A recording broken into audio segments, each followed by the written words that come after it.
हर हर महादेव। 29 जून 2026 सोमवार ज्येष्ठ शुद्ध पूर्णिमा अहोरात्र नक्षत्र मूला नक्षत्र 4 घंटा 58 मिनिट समय पर्यंत रहिबो। सूर्योदय 5 घंटा 12 मिनिट, सूर्यास्त 6 घंटा 24 मिनिट, चंद्रोदय 7 घंटा 2 मिनिट, चंद्रास्त 5 घंटा 41 मिनिट। जमगंड 10 घंटा 49 मिनिट रु 12 घंटा 30 मिनिट, कुलिका काल 2 घंटा 10 मिनिट रु 3 घंटा 51 मिनिट, दुर्मुहूर्त 12 घंटा 57 मिनिट रु 1 घंटा 50 मिनिट एवं 3 घंटा 37 मिनिट रु 4 घंटा 31 मिनिट। शुभ मुहूर्त अभिजित मुहूर्त 12 घंटा 3 मिनिट रु 12 घंटा 57 मिनिट, अमृत काल 8 घंटा 57 मिनिट रु 10 घंटा 45 मिनिट, ब्रह्म मुहूर्त 4 घंटा 12 मिनिट रु 5 घंटा पर्यंत। 29 जून 2026 सोमवार राहु सकाल 7 घंटा 28 मिनिट रु 9 घंटा 9 मिनिट समय पर्यंत रहिबो। चंद्रमा धनु राशि रे संचार करुछंती। 29 जून 2026 दिन चंद्रदेव धनु राशि रे गोचर करुछंती। एही दिन पूर्णिमार प्रभाव मध्य रहिबो। एही संयोग को भावनात्मक स्पष्टता, गुरुत्वपूर्ण निष्पत्ति एवं नूतन आरंभ पाई एक प्रभावशाली समय बोली मने करा जाए। पूर्णिमा भावनात्मक भावे गोटे अध्यायर समाप्ति एवं आगामी किछि मास पाई नुआ सुयोगर प्रतीक बोली कहा जाए। मकर राशि रे चंद्र गोचर एही गोचर व्यवहारिक चिंताधारा और श्रृंखलित कार्यशैली को प्रोत्साहन दे पारे। सावधानी पूर्णिमा समय जदि संभव हुए ऑपरेशन परि बड़ चिकित्सा प्रक्रिया को एड़ाइबार परामर्श दिया जाए। आंठु एवं मेरुदंड र स्वास्थ्य प्रति अधिक जत्न नेबा भल।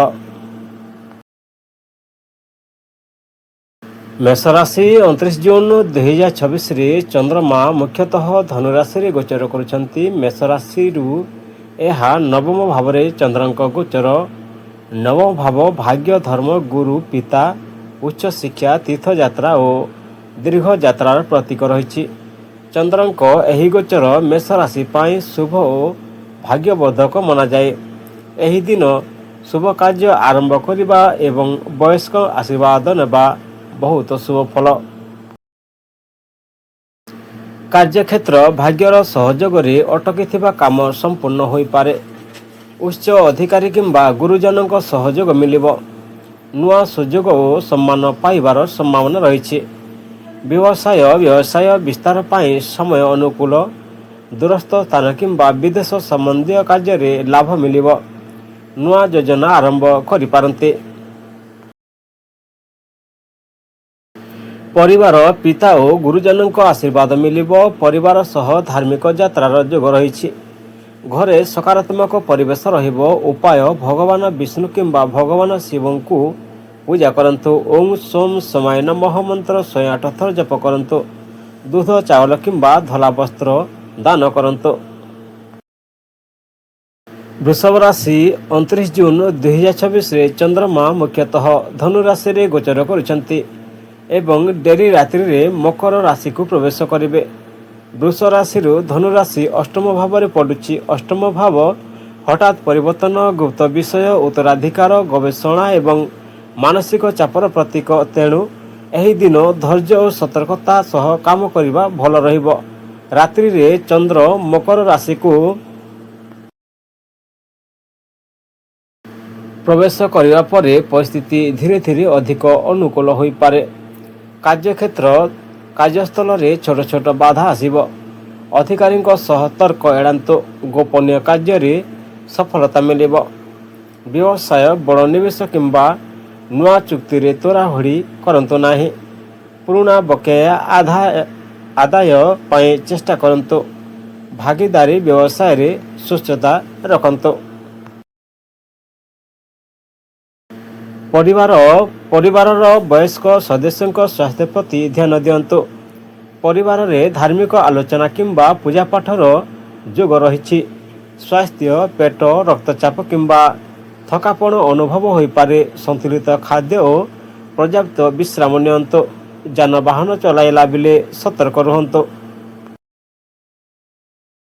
ମିଥୁନ ରାଶି 29 ଜୁନ 2024ରେ ଚନ୍ଦ୍ରମା ମୁଖ୍ୟତଃ ଧନୁରାଶିରେ ଗୋଚର କରୁଛନ୍ତି ଏବଂ ଡେରି ରାତ୍ରିରେ ମକର ରାଶିକୁ ପ୍ରବେଶ କରିବେ। ମିଥୁନ ରାଶିରୁ ଧନୁ ରାଶି ସପ୍ତମ ଭାବରେ ଘଟୁଛି। ସପ୍ତମ ଭାବ ବିବାହ, ଜୀବନସାଥୀ, ବ୍ୟବସାୟିକ ସହଭାଗିତା, ଚୁକ୍ତି ଓ ସାମାଜିକ ସମ୍ପର୍କର ପ୍ରତୀକ ରହିଛି। ଚନ୍ଦ୍ରଙ୍କ ଏହି ଗୋଚର ସମ୍ପର୍କ ଓ ସହଯୋଗକୁ ଗୁରୁତ୍ୱ ଦେବ।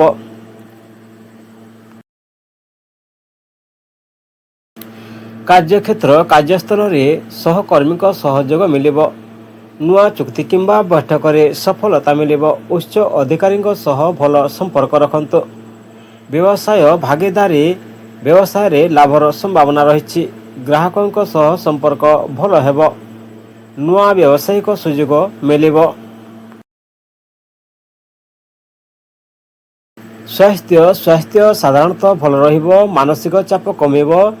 ପର୍ଯ୍ୟାପ୍ତ ବିଶ୍ରାମ ଓ ପାଣି ପିଅନ୍ତୁ। ଉପାୟ ଭଗବାନ ବିଷ୍ଣୁ କିମ୍ବା ଚନ୍ଦ୍ରଦେବଙ୍କ ପୂଜା କରନ୍ତୁ। ଓಂ ସୋମ ସମାୟ ନମଃ ମନ୍ତ୍ର 108 ଥର ଜପ କରନ୍ତୁ। ଦୁଧ, ଚାଉଳ କିମ୍ବା ଧଳା ମିଠା ଦାନ କରନ୍ତୁ।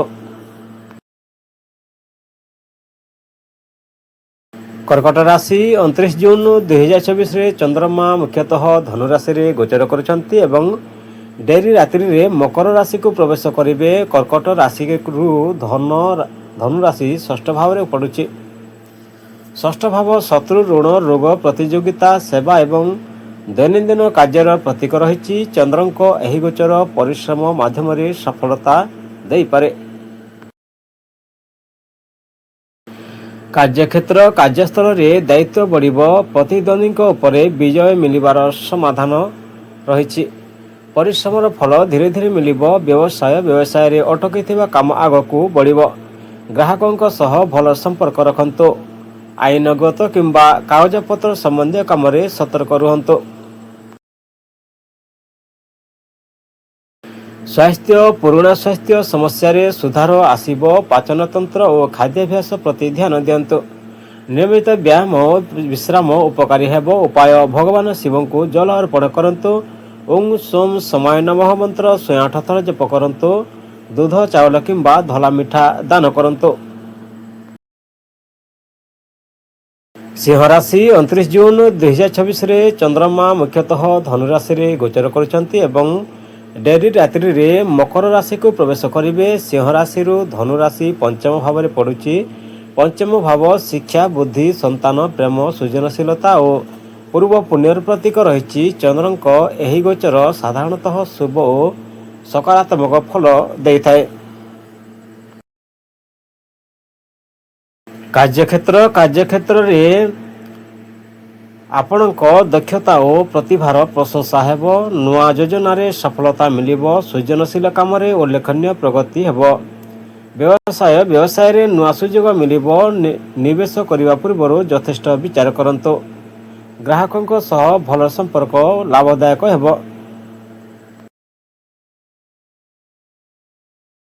ପରିବାର, ସନ୍ତାନଙ୍କ ପକ୍ଷରୁ ଖୁସି ଖବର ମିଳିବ। ପରିବାରରେ ଆନନ୍ଦ ଓ ଉତ୍ସାହର ପରିବେଶ ରହିବ। ଘରେ ଶୁଭ କାର୍ଯ୍ୟର ଯୋଗ ହୋଇପାରେ। ସ୍ୱାସ୍ଥ୍ୟ ସାଧାରଣତଃ ଭଲ ରହିବ। ମାନସିକ ଭାବେ ଉତ୍ସାହିତ ଅନୁଭବ କରିବେ। ନିୟମିତ ବ୍ୟାୟାମ ଓ ସନ୍ତୁଳିତ ଖାଦ୍ୟ ଜାରି ରଖନ୍ତୁ। କନ୍ୟା ରାଶି 29 ଜୁନ 2024ରେ ଚନ୍ଦ୍ରମା ମୁଖ୍ୟତଃ ଧନୁରାଶିରେ ଗୋଚର କରୁଛନ୍ତି ଏବଂ ଡେରି ରାତ୍ରିରେ ମକର ରାଶିକୁ ପ୍ରବେଶ କରିବେ। କନ୍ୟା ରାଶିରୁ ଧନୁ ରାଶି ଚତୁର୍ଥ ଭାବରେ ପଡ଼ୁଛି। ଚତୁର୍ଥ ଭାବ ମାତା, ଘର, ଜମି ବାଡ଼ି, ଯାନବାହନ, ମାନସିକ ଶାନ୍ତି ଓ ପାରିବାରିକ ସୁଖର ପ୍ରତୀକ ରହିଛି। ଏହି ଗୋଚର ଘରୋଇ ବିଷୟକୁ ଆର୍ଥିକ ଗୁରୁତ୍ୱ ଦେବ। କାର୍ଯ୍ୟକ୍ଷେତ୍ର, କାମରେ ଦାୟିତ୍ୱ ବଢ଼ିବ କିନ୍ତୁ ଧୈର୍ଯ୍ୟର କାମ କଲେ ସଫଳତା ମିଳିବ। ଅଫିସରେ ଅନାବଶ୍ୟକ ବିବାଦରୁ ଦୂରେ ରୁହନ୍ତୁ। ଘର ଓ କାର୍ଯ୍ୟରେ ସନ୍ତୁଳନ ରଖିବା ଆବଶ୍ୟକ। ବ୍ୟବସାୟ, ଜମି, ଘର କିମ୍ବା ଯାନବାହନ ସମ୍ବନ୍ଧୀୟ ବ୍ୟବସାୟରେ ଲାଭ ହୋଇପାରେ। ବଡ଼ ନିବେଶ ପୂର୍ବରୁ ପରିବାରର ପରାମର୍ଶ ନିଅନ୍ତୁ। ସ୍ୱାସ୍ଥ୍ୟ ମାନସିକ ଚାପ କମାଇବାକୁ ବିଶ୍ରାମ ନିଅନ୍ତୁ। ଛାତି, ପେଟ କିମ୍ବା ପାଚନ ତନ୍ତ୍ର ପ୍ରତି ଧ୍ୟାନ ଦିଅନ୍ତୁ। ଯୋଗ ଓ ପ୍ରାଣାୟାମ ଉପକାରୀ ହେବ। ଉପାୟ: ଚନ୍ଦ୍ରଦେବଙ୍କୁ ପ୍ରାର୍ଥନା କରନ୍ତୁ। ଓମ୍ ସୋମ୍ ସୋମାୟ ନମଃ ମନ୍ତ୍ର 108 ଥର ଜପ କରନ୍ତୁ। ଦୁଧ, ଚାଉଳ କିମ୍ବା ଧଳା ମିଠା ଦାନ କରନ୍ତୁ।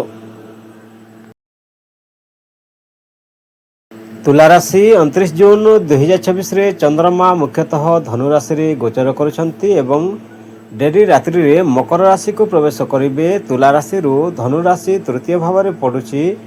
ତୃତୀୟ ଭାବ ସାହସ, ପରାକ୍ରମ, ଯୋଗାଯୋଗ, ଭାଇ ଭଉଣୀ, ଛୋଟ ଯାତ୍ରା ଓ ନୂଆ ପ୍ରୟାସର ପ୍ରତୀକ ରହିଛି। ଚନ୍ଦ୍ରଙ୍କ ଏହି ଗୋଚର ଆତ୍ମବିଶ୍ୱାସ ଓ କାର୍ଯ୍ୟକୁଶଳତା ବଢ଼ାଇବ। କାର୍ଯ୍ୟକ୍ଷେତ୍ରରେ ଆପଣଙ୍କ ପ୍ରୟାସର ପ୍ରଶଂସା ହୋଇପାରେ। ନୂଆ ପ୍ରକଳ୍ପ କିମ୍ବା ଦାୟିତ୍ୱ ମିଳିବ। ସହକର୍ମୀଙ୍କ ସହଯୋଗରେ କାମ ସଫଳ ହେବ। ବ୍ୟବସାୟ: ନୂଆ ବ୍ୟବସାୟିକ ସମ୍ପର୍କ ସ୍ଥାପନ ହୋଇପାରେ। ମାର୍କେଟିଂ, ବିକ୍ରୟ ଓ ଯୋଗାଯୋଗ ସମ୍ବନ୍ଧୀୟ କାମରେ ଲାଭ ମିଳିବ। ଛୋଟ ଯାତ୍ରା ଲାଭଦାୟକ ହୋଇପାରେ।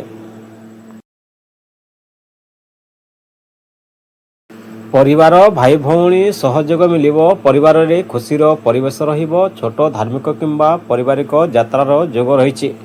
ସ୍ୱାସ୍ଥ୍ୟ ଭଲ ରହିବ। ଶକ୍ତି ଓ ଉତ୍ସାହ ବଢ଼ିବ। ନିୟମିତ ବ୍ୟାୟାମ କରନ୍ତୁ। ବିଛା ରାଶି 29 ଜୁନ୍ 2026ରେ ଚନ୍ଦ୍ରମା ମୁଖ୍ୟତଃ ଧନୁରାଶିରେ ଗୋଚର କରୁଛନ୍ତି ଏବଂ ଡେରି ରାତ୍ରିରେ ମକର ରାଶିକୁ ପ୍ରବେଶ କରିବେ। ଛୋଟ ଯାତ୍ରା ଓ ଯୋଗାଯୋଗ ସମ୍ବନ୍ଧୀୟ କାମ ସକ୍ରିୟ ହୋଇପାରେ। ବିଛା ରାଶିରୁ ଧନୁ ରାଶି ଦ୍ୱିତୀୟ ଭାବରେ ପଡ଼ୁଛି। ଦ୍ୱିତୀୟ ଭାବ ଧନ, ପରିବାର, ବାକ୍ଶକ୍ତି, ସଞ୍ଚୟ ଓ ଖାଦ୍ୟାଭ୍ୟାସରେ ପ୍ରତୀକ ରହିଛି। ଚନ୍ଦ୍ରଙ୍କ ଏହି ଗୋଚର ଆର୍ଥିକ ଉନ୍ନତି ଦେବ। ଆର୍ଥିକ ଉନ୍ନତି ଓ ପାରିବାରିକ ବିଷୟକୁ ଗୁରୁତ୍ୱ ଦେବ। କାର୍ଯ୍ୟକ୍ଷେତ୍ର କାମରେ ଆପଣଙ୍କ କଥାବାର୍ତ୍ତା ଓ ବୁଦ୍ଧିମତ୍ତା ପ୍ରଶଂସିତ ହେବ। ଉଚ୍ଚ ଅଧିକାରୀଙ୍କ ସହ ଭଲ ସମ୍ପର୍କ ରଖିଲେ ଲାଭ ମିଳିବ। ଅଟକିଥିବା କାମ ଆଗକୁ ବଢ଼ିପାରେ। ବ୍ୟବସାୟରେ ଧନ ଲାଭର ସମ୍ଭାବନା ରହିଛି। ନୂଆ ଗ୍ରାହକ କିମ୍ବା ବ୍ୟବସାୟିକ ସୁଯୋଗ ମିଳିବ। ଆର୍ଥିକ ନିଷ୍ପତ୍ତି ଭଲ ଭାବେ ବିଚାର କରନ୍ତୁ। ସ୍ୱାସ୍ଥ୍ୟ ସାଧାରଣତଃ ଭଲ ରହିବ। ଖାଦ୍ୟାଭ୍ୟାସରେ ସନ୍ତୁଳନ ରଖନ୍ତୁ। ଅଧିକ ମିଠା କିମ୍ବା ତେଲିଆ ଖାଦ୍ୟରୁ ଦୂରେ ରୁହନ୍ତୁ। ଉପାୟ: ଭଗବାନ ଶିବଙ୍କୁ ପୂଜା କରନ୍ତୁ। ଓମ୍ ସୋମ୍ ସୋମାୟ ନମଃ ମନ୍ତ୍ର 108 ଥର ଜପ କରନ୍ତୁ। ଚାଉଳ, ଦୁଧ କିମ୍ବା ଧଳା ମିଠା ଦାନ କରନ୍ତୁ। ଧନୁରାଶି 29 ଜୁନ୍ 2026ରେ ଚନ୍ଦ୍ରମା ମୁଖ୍ୟତଃ ଧନୁରାଶିରେ ଗୋଚର କରୁଛନ୍ତି ଏବଂ ଡେରି ରାତ୍ରିରେ ମକର ରାଶିକୁ ପ୍ରବେଶ କରିବେ। ଧନୁ ରାଶିରୁ ଏହା ପ୍ରଥମ ଭାବ ଲଗ୍ନ ଭାବରେ ଚନ୍ଦ୍ରଙ୍କ ଗୋଚର ରହିଛି। ପ୍ରଥମ ଭାବ ବ୍ୟକ୍ତିତ୍ୱ, ସ୍ୱାସ୍ଥ୍ୟ, ଆତ୍ମବିଶ୍ୱାସ, ମନୋବଳ ଓ ନୂଆ ଆରମ୍ଭର ପ୍ରତୀକ ରହିଛି। ଏହି ଗୋଚର ଆପଣଙ୍କ ଉତ୍ସାହ ଓ ଆକର୍ଷଣୀୟ ବ୍ୟକ୍ତିତ୍ୱକୁ ବଢ଼ାଇବ। କାର୍ଯ୍ୟସ୍ଥଳରେ ଆପଣଙ୍କ ନେତୃତ୍ୱ କ୍ଷମତା ପ୍ରକାଶ ପାଇବ। ନୂଆ ଦାୟିତ୍ୱ କିମ୍ବା ସୁଯୋଗ ମିଳିବ। ଆତ୍ମବିଶ୍ୱାସ ସହ କାମ କଲେ ସଫଳତା ମିଳିବ। ବ୍ୟବସାୟରେ ନୂଆ ଯୋଜନା ଆରମ୍ଭ କରିବା ପାଇଁ ସମୟ ଭଲ ରହିବ। ଗ୍ରାହକଙ୍କ ବିଶ୍ୱାସ ବଢ଼ିବ। ଭାଗୀଦାରୀରେ କାମ କଲେ ଭଲ ଫଳ ମିଳିବ।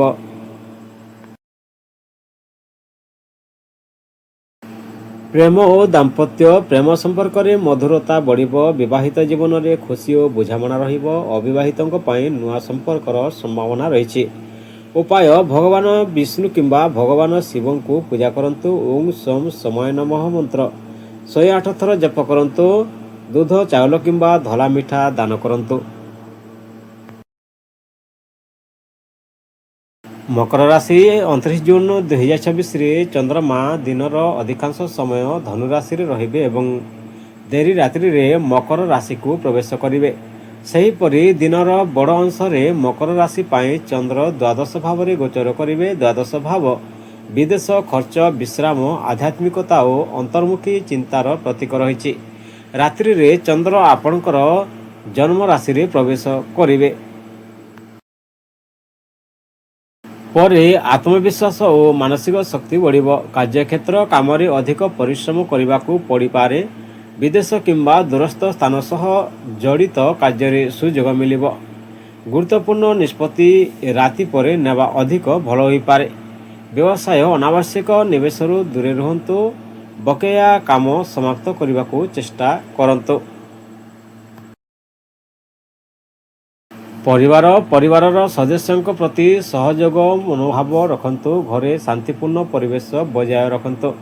ଧାର୍ମିକ କାର୍ଯ୍ୟରେ ମନ ଲାଗିପାରେ। ସ୍ୱାସ୍ଥ୍ୟ ଥକାପଣ, ନିଦ୍ରାର ଅଭାବ କିମ୍ବା ମାନସିକ ଚାପ ଅନୁଭବ ହୋଇପାରେ। ପର୍ଯ୍ୟାପ୍ତ ବିଶ୍ରାମ ଓ ପାଣି ପିଅନ୍ତୁ। ରାତି ପରେ ମାନସିକ ସ୍ଥିତିରେ ସୁଧାର ଆସିବ। କୁମ୍ଭ ରାଶି 29 ଜୁନ୍ 2026ରେ ଚନ୍ଦ୍ରମା ମୁଖ୍ୟତଃ ଧନୁରାଶିରେ ଗୋଚର କରୁଛନ୍ତି ଏବଂ ଡେରି ରାତ୍ରିରେ ମକର ରାଶିକୁ ପ୍ରବେଶ କରିବେ। କୁମ୍ଭ ରାଶିରୁ ଧନୁରାଶି ଏକାଦଶ ଭାବରେ ପଡ଼ୁଛି। ଏକାଦଶ ଭାବ ଲାଭ, ଆୟ, ଇଚ୍ଛା ପୂରଣ, ମିତ୍ର ଓ ସାମାଜିକ ସମ୍ପର୍କର ପ୍ରତୀକ ରହିଛି। ଚନ୍ଦ୍ରଙ୍କ ଏହି ଗୋଚର ଅତ୍ୟନ୍ତ ଶୁଭ ମନାଯାଏ। କାର୍ଯ୍ୟକ୍ଷେତ୍ରରେ ପ୍ରଶଂସା ଓ ସମ୍ମାନ ମିଳିବ। ଅଟକିଥିବା କାମ ସଫଳତାର ସହ ସମ୍ପୂର୍ଣ୍ଣ ହେବ। ବରିଷ୍ଠ ଅଧିକାରୀଙ୍କ ସହଯୋଗ ମିଳିବ। ବ୍ୟବସାୟରେ ଭଲ ଧନଲାଭ ସମ୍ଭାବନା ରହିଛି। ନୂଆ ଗ୍ରାହକ ଓ ବ୍ୟବସାୟିକ ସୁଯୋଗ ମିଳିବ। ବିସ୍ତାର ଯୋଜନା ଆଗକୁ ବଢ଼ାଇ ପାରନ୍ତି। ସ୍ୱାସ୍ଥ୍ୟ ଭଲ ରହିବ। ମାନସିକ ଉତ୍ସାହ ଓ ସକାରାତ୍ମକ ବଢ଼ିବ। ନିୟମିତ ବ୍ୟାୟାମ କରନ୍ତୁ। ଉପାୟ ଭଗବାନ ଶିବଙ୍କୁ ପୂଜା କରନ୍ତୁ। ଓಂ ସୋମ ସମୟ ନମଃ ମନ୍ତ୍ର 108 ଥର ଜପ କରନ୍ତୁ। ଧଳା ଖାଦ୍ୟ କିମ୍ବା ଚାଉଳ ଦାନ କରନ୍ତୁ।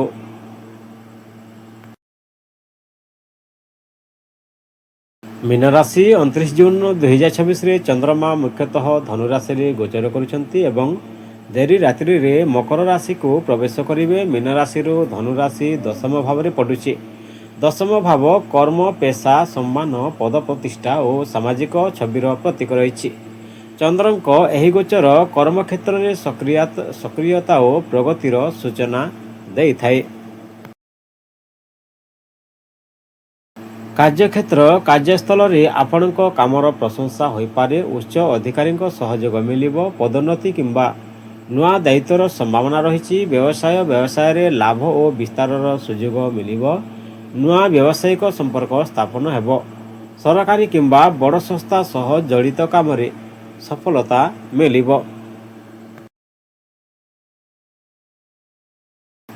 ସ୍ୱାସ୍ଥ୍ୟ ସାଧାରଣତଃ ଭଲ ରହିବ। କାମର ଚାପ ଯୋଗୁଁ ଥକାପଣ ଅନୁଭବ ହୋଇପାରେ।